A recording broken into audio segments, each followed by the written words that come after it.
Hello, annyeonghaseyo. C'est le cas de le dire.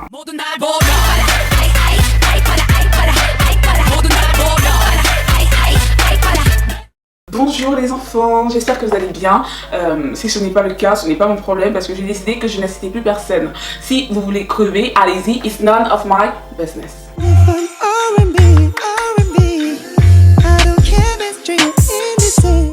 Donc aujourd'hui on va parler des scandales drôles dans la K-pop parce qu'à chaque fois qu'il y a des histoires qui éclatent dans la K-pop, dans le K-pop, c'est souvent des trucs trash et aujourd'hui on va montrer qu'il y a aussi des fins heureuses, des fins belles, des fins idylliques. Là c'est notre job. 2021 aussi on n'a pas de job, c'est ça notre job. Cette vidéo est sponsorisée par Dispatch, l'ennemi public numéro 1 et le contre-succès de la YG. Siam, siam, siam, siam, breaking news. Si vous trouvez que Wassim TV, Aquababe sont intrusifs, ce n'est rien à côté de Dispatch qui peut se vanter d'avoir mis fin à plein de carrières, mais vraiment plein de carrières.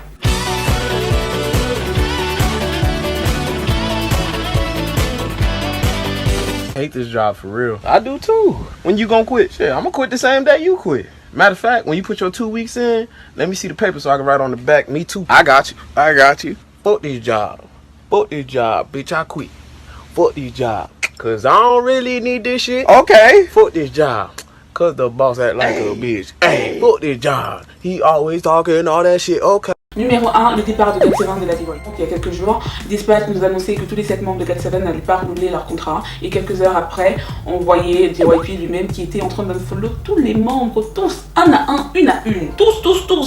Et il leur souhaité bonne continuation en gros. Mais nous savons tous qu'il a le seum. Parce que au pire, il n'avait qu'à bien s'occuper d'eux en fait. Tous les jours, t'as Jackson qui maigrit de jour en jour. Ou aussi, il n'avait qu'à bien s'occuper de leur comeback. Il n'avait qu'à bien s'occuper de leur tournée, de la promotion du groupe. Comme il s'occupe de Twice et de Stray Kids. En fait, il n'avait qu'à bien gérer le groupe.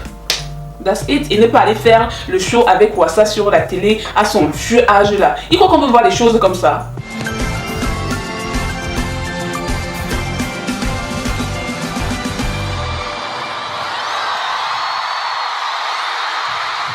Le groupe assure que c'est la fin de leur contrat chez DYP, mais qui ne vont pas se disband. Mais on a un peu du mal à croire parce que BAP nous a déjà fait le coup en fait. Une fois, pas deux. Il faudrait qu'une agence récupère tous les 7 membres et en soit c'est encore possible vu que GOT7 a encore du potentiel. Ils ont fait Bercy la dernière fois qu'ils sont passés en France. Ou alors il faudrait qu'ils créent eux-mêmes une agence pour se gérer eux-mêmes. Mais c'est un peu compliqué vu qu'ils ont des projets assez différents. T'as Jackson qui doit retourner en Chine, s'occuper de Tim Wang. T'as Bam Bam qui doit retourner en Thaïlande. T'as Mark qui est censé retourner aux États-Unis pour ouvrir une chaîne de YouTube. JB qui veut se lancer dans une carrière solo. Jin Young qui veut faire de l'acting. Yoonjae qui veut faire du mannequinat. Et Yoongyun qui Askip veut rejoindre et OMG. En fait, ils font exactement comme BAP. C'est pour ça que moi, en fait, j'ai du mal à croire. Mais s'ils pensent qu'ils vont se reformer, tant mieux. Parce que GOT7, c'est mes bébés. Girls, girls belong me.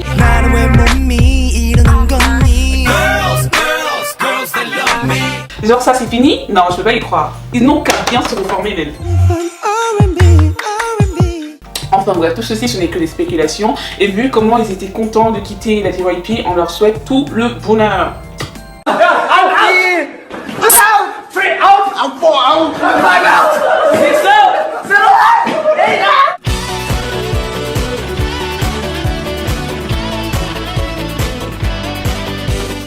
Numéro 2, le départ de Hyuna et de Dan de la Cube Entertainment. En 2018, l'agence nationale du Congosa en Corée nous annonçait que Hyuna et Dan étaient en couple depuis plusieurs années. La Cube Entertainment, qui est l'agence des deux Turturro, avait décidé de nier la relation tout simplement parce que ça allait nuire à leur business.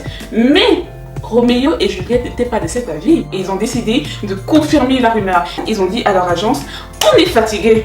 Tout le monde doit savoir, on est amoureux, on s'aime. Vous savez ce que c'est l'amour? Nous s'aimons. C'est-à-dire que moi je sème le maïs, lui il sème l'arachide. Les gens doivent savoir, on est fatigué de se cacher. Et de toute façon, l'amour gagne toujours. C'est comme ça qu'ils ont dit à la Cube. Et la Cube leur a répondu, ah bon. Donc vous voulez revendiquer votre amour. Ok, il n'y a pas de souci. Et confirme. Massa. Chai! Now, get married to Romeo, il est Juliette, yes, get picking, get everything. Je bénissais vous, ok? Je bénissais vous. And not even try to call me again. Understood? Bad luck, machin.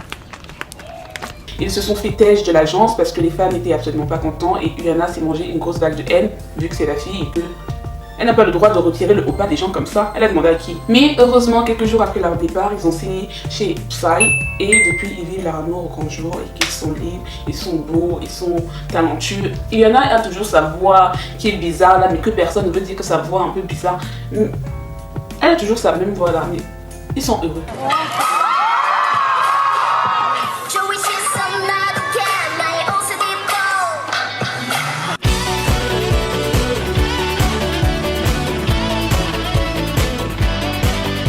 Numéro 3, Zaynti qui quitte Amweba pour une branche de la YG. En fait, vous allez finir par croire que cette vidéo c'est un récapitulatif des départs d'agence, mais ce n'est pas du tout le cas. C'est pas vraiment ça le sujet, mais continuez, restez connectés. En 2016, Zaynti quitte Amweba pour The Black Label qui est une sous-agence de la YG. En soi, ce n'est pas vraiment un scandale vu que Zaynti n'est pas un artiste de K-pop, il fait plutôt du R&B. Donc, c'est pas choquant et les fans s'en foutent un peu, enfin les plus graves dans la vie.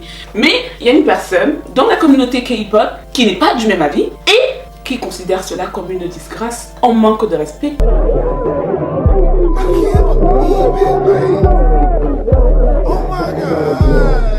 Et cette personne, c'est Crush. Il était anéanti, désespéré, au bout de sa vie. Genre, il était plus bas que il ne pouvait pas comprendre comment Zaynti avait pu faire ça. Genre, comment il avait pu le trahir Amweba et lui-même. Parce qu'il faut savoir qu'à cette période-là, Zaynti et Crush étaient tout le temps ensemble. Ils traînaient H24 ensemble. Tu pouvais pas voir Crush sans voir Zaynti et voir Zaynti sans voir Crush. Genre, ils étaient tout le temps ensemble. Ils étaient meilleurs potes de la vie. Vous êtes là ou je sais pas quoi là. Ils étaient tic et tac. Ils sortaient pas ensemble, hein, mais ils étaient très proches. Et donc quand Zaynti est parti, Crush l'a terriblement mal vécu, un peu trop même. Je n'ai jamais vu une drama queen pareille.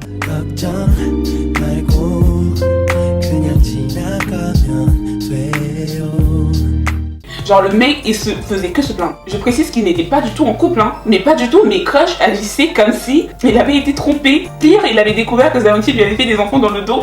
Enfin, il a unfollow de tous ses réseaux. Il a supprimé toutes les photos de Zaynti et lui sur son compte Insta. Vraiment, on aurait dit en couple. Il a boudé comme une meuf, genre tu vois quand tu ouvres la chambre, tu vois ton mec avec une autre meuf, tu comprends pas ta vie, tu te dis mais comment il a pu te faire ça à moi? Non, il a pas compris sa tête. Le pire c'est qu'en concert il osait se plaindre en mode ouais Zaynti il me manque, c'est trop mon BFF. Mais il ne répondait pas à ses appels. Genre il a boudé pendant 2 ans. 2 ans.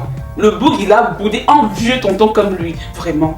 Ouais, et après ta Crush a commencé à traîner un peu plus avec Jim et Zielko qui lui disait laisse-le, oublie-le, viens avec nous, on va former le Fancy Squad.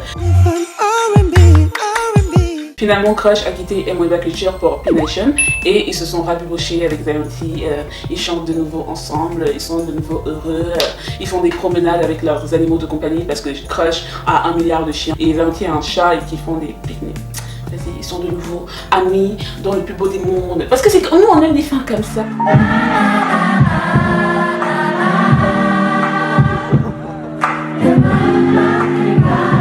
Des fins heureuses, des fins belles.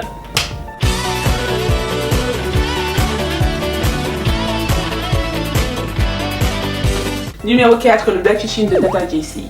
Brown skin girl, your skin just like. Dans ma vidéo sur les artistes de K-pop à découvrir, je vous disais que Jessie est une artiste coréano-américaine qui a grandi aux États-Unis avec les codes et les standards de beauté américains. C'est un pur produit du New Jersey comme Beverly. Un pur produit du Sud. Sa manière de s'habiller, sa manière de parler, son langage corporel même, tout chez elle est américain. C'est pour ça qu'au début ça ne m'a pas choqué de la voir avec une carnation de peau un peu plus foncée que les autres coréens parce qu'elle a grandi dans un environnement où le tanning de la peau est tout à fait normal.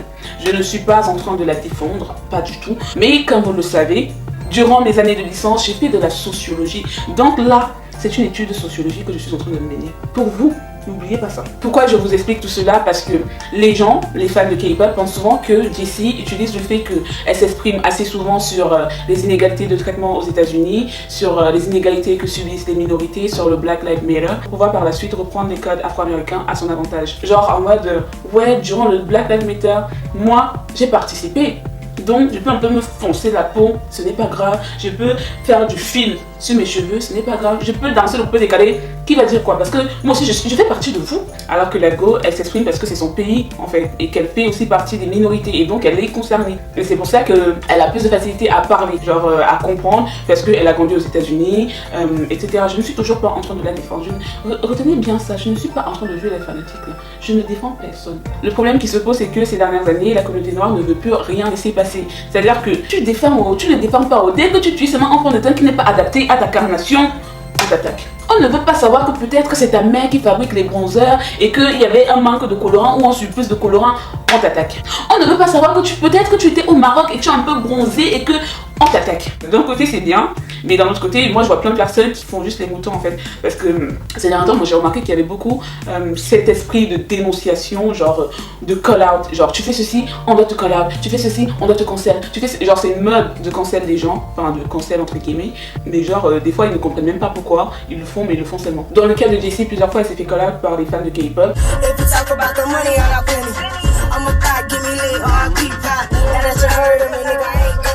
Et souvent elle a diminué un peu, souvent elle a augmenté un peu. Des fois son chimiste se trompait un peu sur la composition. Des fois on ne savait plus. À chaque fois qu'elle était un peu plus bronzée, à chaque fois qu'elle faisait des UV, elle se faisait attaquer. En plus Jessie, quoi qu'elle fasse, elle se fait toujours critiquer. Genre vraiment il y a un acharnement sur cette femme. Je ne sais pas pourquoi, genre matin, midi, soir, cette meuf, elle se fait critiquer, elle se fait tailler. I'm from America and people who keep saying that I'm trying to be black, how can I try to be black?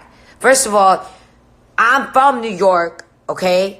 I was raised in Jersey and all my friends are New York. So every time I go to New York, all my girls are in New York. So this is how I talk. I've been talking like this. How am I gonna fake a fucking accent? It makes no fucking sense. I have a deep ass voice. We all fucking sound the same, right? Everybody sounds the same in New York. Okay. Il y a même certaines personnes qui ont dit que les idoles des K-pop qui se blanchissaient la peau remettaient leur mélanine en offrande à Jessie. Est-ce qu'on dit les choses comme ça? Laissez la femme la respirer un peu.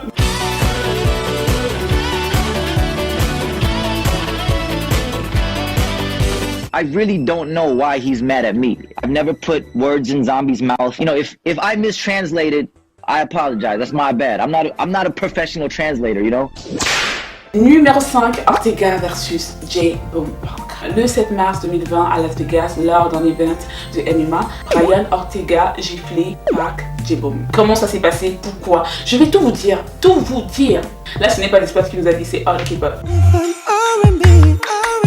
Mais quand je vous dis gifler, ce n'est pas qu'il a giflé avec des doigts ouverts. Peut-être qu'il avait des bagues. Il a ouvert ses mains comme ça. Il a giflé Park J Boom devant le monde entier. Et bizarrement, il y avait personne pour bien cadrer, bien filmer la scène.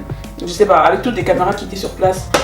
Vraiment incompétent vous êtes. Cet incident est à la fois drôle et pas drôle en fait parce que J-Pac il s'est fait frapper dans la gratuité la plus totale parce qu'il a rien fait. Pour une fois qu'il a rien fait. De base, Ortega était censé se battre avec Korean Zombie qui est un membre de la AOMG et qui est surtout un ami de J-Pac. Et donc, vu que J-Pac il est un peu bilingue, trilingue et qu'il est fluent en Korean, il s'est dit que vas-y c'est mon pote, je vais faire le traducteur, comme ça il pourra bien s'exprimer et que je pourrai bien dire ce qu'il veut dire. Genre ta bouche sera ma bouche, tes pensées seront les miennes. Tout ce que tu dis, je retraduis mot à mot. Et à partir des traductions qu'on fait, J-Pac, quelqu'un allait dire à Ortega que comme tu vois là, le petit J-Pac là, ce qu'il a dit sur toi là, ce n'est pas ce que Korean Zombie a dit. Donc il a mélangé là, il a extrapolé, il a fait les problèmes sur ton nom. Il a menti jusqu'à le faux sort. Ne le laisse pas. Ortega a dit que quoi? Le petit il chantait, on ne sait même pas ce qu'il chantait là, s'il rappe, il chante, il danse, on ne sait même pas. Il a dit que quoi? Le gars a dit que non. Je suis ton ami, non, je viens de te dire. Il a dit que non, il traduisait, il ne traduit pas. Ce qu'il voulait te dire là de son propre cœur, c'est ce qu'il allait dire là-bas. Ortega a dit que non, ça ne va pas se passer comme ça. Il va me sentir. Je vais te montrer ce que le singe mange souvent avant de boire. Et donc lors d'une interview, on a demandé à Korean Zombie s'il appréhendait un peu de se battre contre Ortega. Et Korean Zombie a répondu que non, il appréhendait pas du tout, vu que Ortega l'avait déjà fui une première fois. Jay a traduit par non, je n'appréhende pas, vu qu'il m'a déjà esquivé une première fois. Il a remplacé fui par esquiver. En plus, il a adouci, il a essayé d'apaiser les tensions. Pour une fois! Parce que Jay Park, des fois, il est problématique, des fois, il est énervant, il est agaçant. Il mérite vraiment qu'on lui donne des gifles. Donc lors de cet événement, il y avait Ortega, il y avait Korean Zombie et il y avait Jay Park. Ils étaient assis là, chacun un peu dispersé. Personne ne se calculait plus que ça. Et à un moment donné, t'as Korean Zombie qui se lève pour aller aux toilettes. Pendant ce temps-là, Ortega n'a même pas réfléchi une seule demi-seconde. Il s'est levé. Il a dit Dog, it's you Jay Park, comme s'il ne le connaissait pas. Jay Park était un peu dans les vapes, dans le jet lag, dans le je sais. À la seconde, il a dit il a ouvert sa grosse main. Il l'a giflé. Genre, Jay Park voulait un peu riposter, mais il n'avait pas les capacités. Il ne comprenait même pas sa tête. Mais je vais faire quoi? T'as les fans qui étaient très contentes, les anti-fans de Jay Park qui étaient très contentes, des fans de K-pop là qui étaient très contents parce que Jay Park, comme des fois il aime pas fermer sa bouche là, il aime bien attaquer les gens. T'as d'un côté des ah ouais mais qui a touché notre Jay Park national, notre Jay Park international, et d'un autre côté t'avais les chefs, c'est bien fait, il aime trop prendre la confiance. Qu'est-ce que tu vas aller frapper Jay Park? Le beau qui fait 1m68 pour 50 kg, il a un tout petit visage comme ça, qu'est-ce que tu vas aller le frapper? Tu frappes quoi sur lui? Si l'enfant là mourrait maintenant, Ortega allait dire quoi? Après t'as toute la clique de Jay Park qui était fâchée.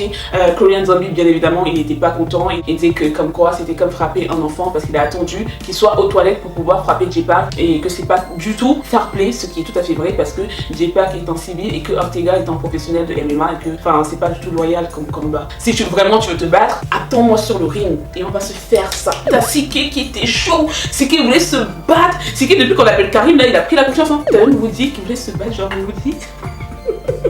Woody, wesh, mon bébé, mon petit bébé, lui aussi il allait menacer les gens. Attendez, je vais vous dire ce qu'il a dit. Vous savez que moi aussi je regarde des dramas depuis bientôt beaucoup d'années, donc je suis aussi bilingue. Donc Woody, il a dit à Ortega, Brian, tu as déclenché quelque chose de mauvais. Après toi à subir les conséquences. C'est exactement ce qu'il a dit. On a demandé à Jay Park s'il allait le poursuivre en justice. Et vous savez ce qu'il a répondu? Je ne poursuis pas des personnes qui ont moins que moi. C'est pour ça qu'on t'a giflé, c'est pour ton arrogance et ton insolence. Et pour ta malbouche.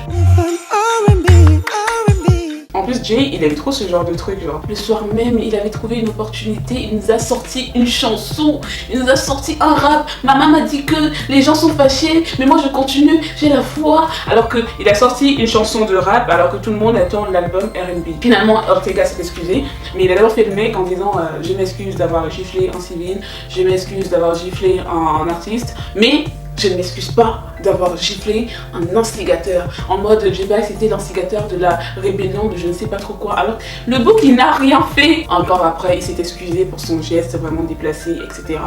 Korean Zombie aussi, je crois qu'il s'est excusé. Et ils se sont réconciliés, entre guillemets, genre, il a fait un petit cœur comme ça.